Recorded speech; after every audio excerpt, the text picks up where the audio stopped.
Hey there, this is Kimber from Peak Fitness Studio bringing you another kids yoga session.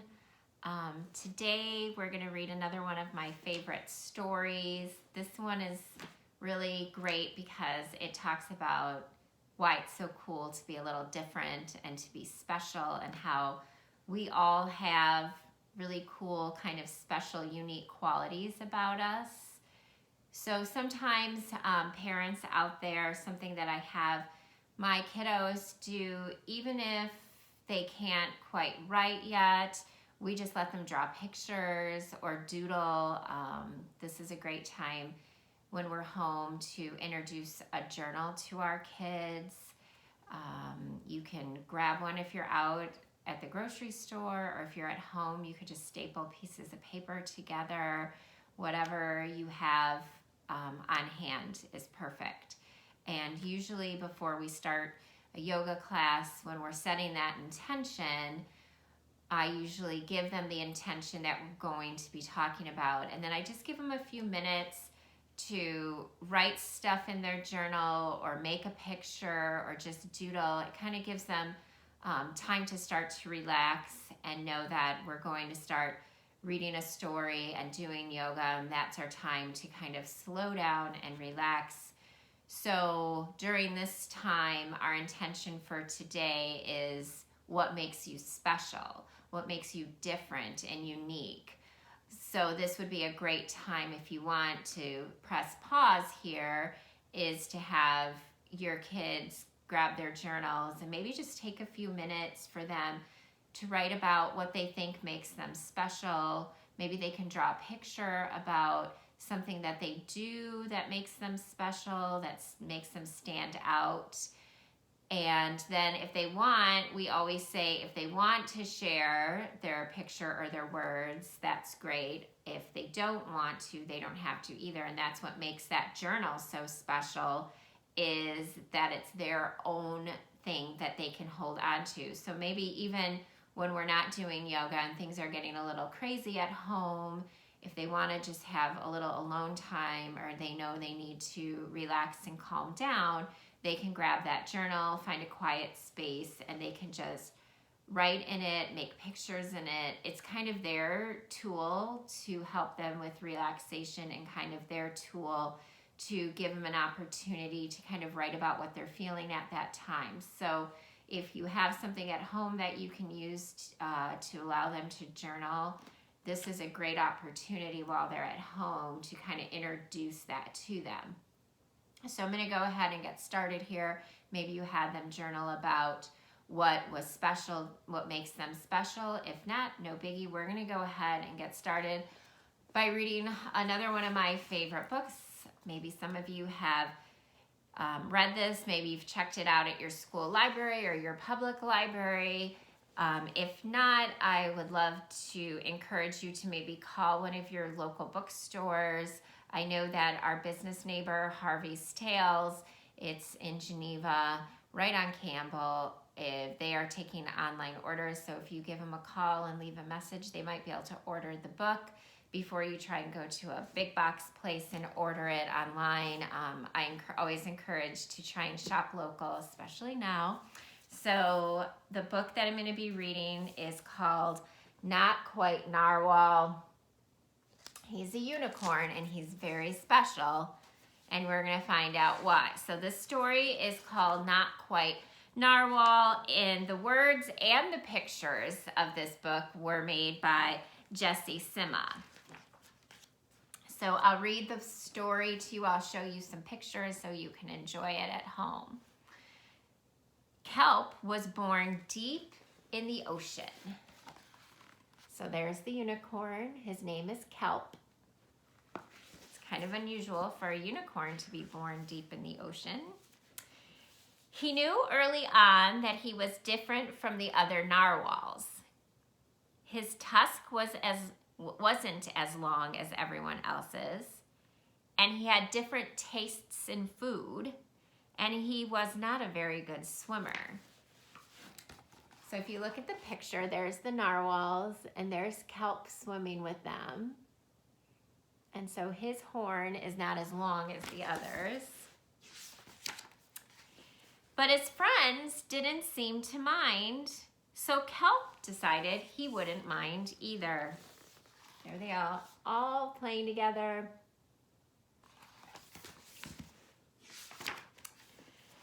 That is, until he was swept away by a strange current.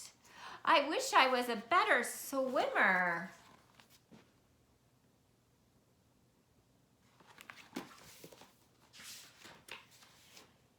Kelp found himself at the surface, closer to the land than he's ever been before. High up on a cliff, he spotted a mysterious, sparkling creature. It looked familiar to him. It looked like kelp. So if you look way up in the picture, you can see the shadow of something that looks like kelp. Kelp swam toward land as fast as he could, which wasn't very fast at all, hoping that he could catch up with the creature that looked just like him. When he finally reached the shore, he felt a little anxious. He had never left the ocean. He was nervous about walking for the first time, but the land creature made it look easy.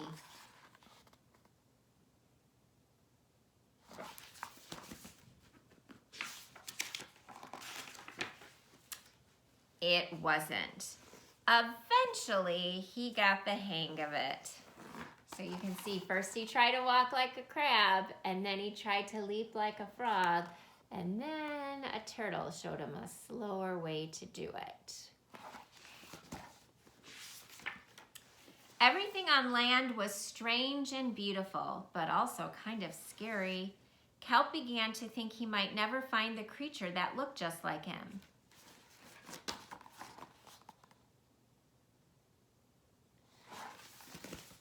But as he stumbled out of the forest, land narwhals actually were unicorns, and by the look of it, so are you.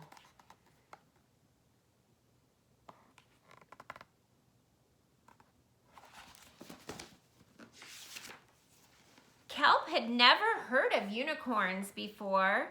They taught him all sorts of new things about his tusk or his horn. We call them horns. Wow.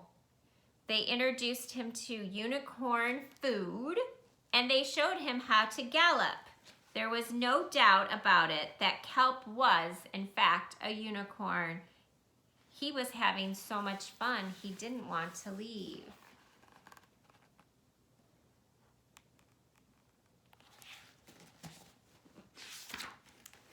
But then he remembered all his friends under the sea. Kelp missed them terribly, so he said goodbye to the unicorns and he returned to the ocean.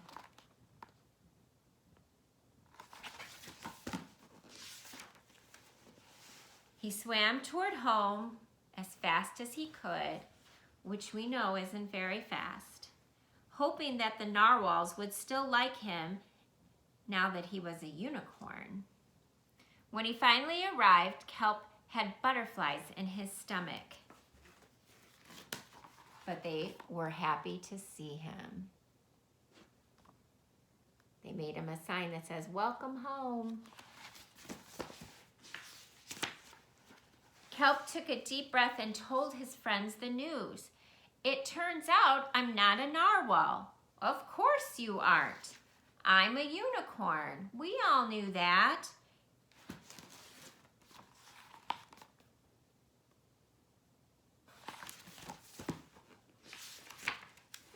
Kelp was happy to be home, but now that he had experienced life on land with the unicorns, he couldn't seem to forget them.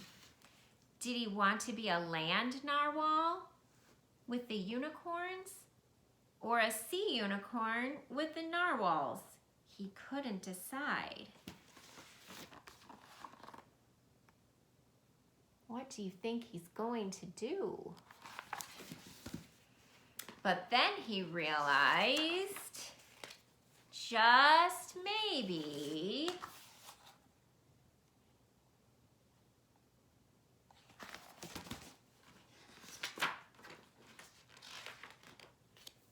he didn't have to choose.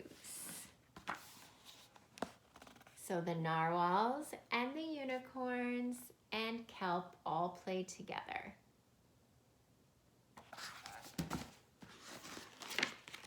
And that's the end of our story, Not Quite Narwhal. So he was different than the narwhals. He was actually a unicorn, but they didn't care that he was a little different. They thought that being a unicorn is what made him special. So now we're gonna do some yoga. If you want to go grab that yoga mat of yours or your beach towel, or if you're on carpet, you can just stay on the carpet. We're gonna do just a fun little flow just to get our bodies moving here. And we are gonna go back. If you did the first kids yoga with us, we're gonna start in that all fours or tabletop position. Get a little music going here. It makes it a little more fun. So we'll start in that all fours position. Remember, you want your hips right over your knees and your shoulder and elbow and wrist all to align. And even though we were talking about unicorns, we still have to get our cow and cat in here. So remember, you're gonna find your cow, say move, press that forehead forward and press your booty back, lower your belly button to your mat. And then exhale to cat, bring your chin to chest, belly to spine. One more time, find your cow. You can say moo if you want. And then find your cat. And then come back to that all fours or tabletop, and then tuck your toes. Find that down dog. Remember, we just straighten out our legs and our head hangs heavy here. And I want you to lift one leg up. It doesn't matter which one. And you're gonna take that leg and step it through. So you're in a nice low lunge. I'm gonna turn and face the camera so you can see me a little better here. Your knee is right over your ankle, and now you're gonna reach your hands all the way up to the sky. Be nice and brave right here. It's kind of a balancing pose, a brave pose. And then bring your hands to heart center, hold. You're gonna try and take your outside elbow to the outside of your knee. So opposite elbow to knee, and hold it there. And then you're gonna bring your back foot to meet your front foot, sit down in that chair, hold it here. And now we're gonna reach all the way for the sky. Remember our mountain pose, reach up. And then we're gonna rainbow our arms all the way to our toes. And we're gonna bend our knees, put our hands on the floor, step our feet back to a plank. And then that down dog again. This time lift your opposite leg that you did last time. Straighten it out. We call this our three-legged dog. And then step it through to a low lunge. Your knees right over your ankle. Then you're gonna raise your arms up to the sky. Find that brave pose. Reach your fingertips all the way up. And then bring your hands to heart center. Opposite elbow to the outside of that opposite knee. Hold as you twist here. And then you're gonna take your back foot, step it forward, sit in your chair.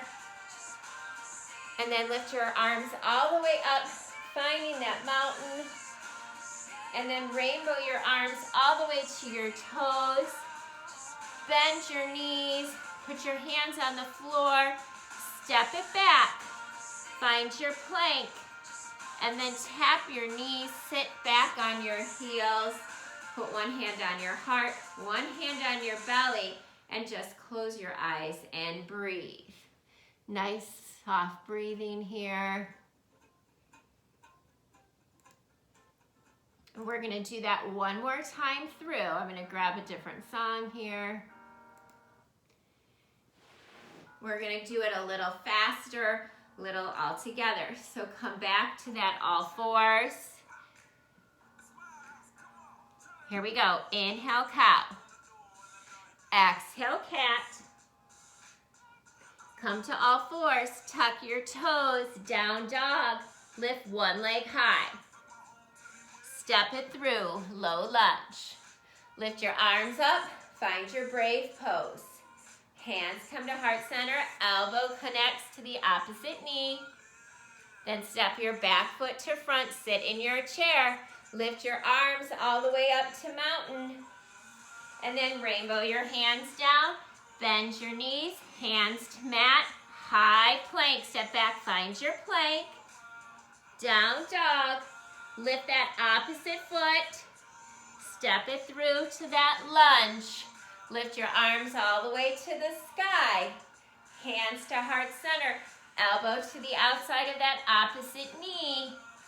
And then back foot to front foot. Sit in your chair. Arms all the way up to mountain. Rainbow your arms to your toes. Bend your knees. Hands to the floor. Plank.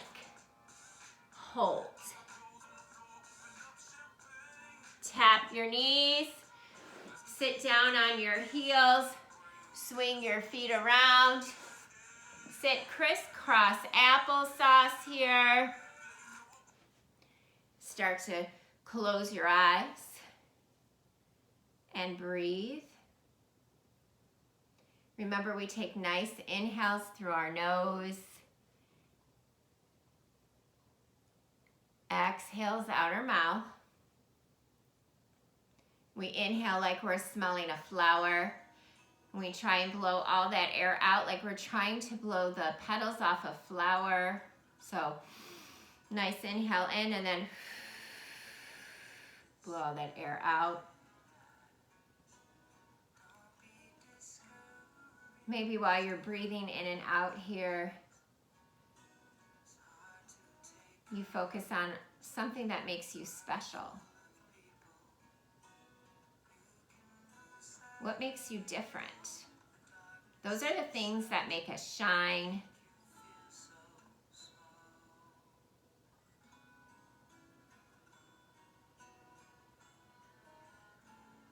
We can't all be the same.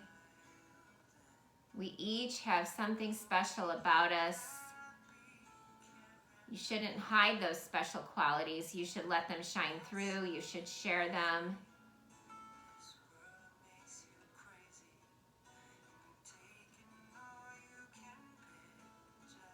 Keep breathing in through your nose, out through your mouth. Bring your hands to heart center as you open your eyes. Remember, this is where you carry kindness, is in your heart. Remember to be kind to yourself. Be kind to everyone that's at home with you right now. I know it's not easy, always getting along with everyone, but try and let kindness come out of you first. And then bring your thumb to your mouth. And then this is where you remember to speak kind words. You should speak kind words about yourself and about everyone around you. And then you bring your thumb to your third eye, reminding us this is where we choose to be happy, to be kind. And then we say namaste, which means thank you. Before we go, I have just a quick, fun little project you can do if you want. And that is this cute little unicorn mask. I don't know if you can see it. It's really fun to do yoga sometimes wearing a yoga mask, especially after we read Not Quite Narwhal. If you want, we can send you a copy of the unicorn mask that you can make at home with your kiddos. All you need to do is send us a quick email and we can email you the link for the unicorn mask. You'll get a PDF that looks just like this, so your kiddos can color it. You can cut it out. I just put mine on a piece of poster board so it's a little thicker so it lasts a little longer. And you are going to email Kimber, so that's Kimber at peakgenevail.com. So Kimber at peakgenevail.com. and Peak is P-E-A-K. So peakgenevail.com. Kimber at peakgenevail.com. We will send you a unicorn mask. It'll give you something fun to do while you're at home. I hope you had a great kids yoga session. Look for a few more in the next couple of weeks. In the meantime, stay strong and stay healthy.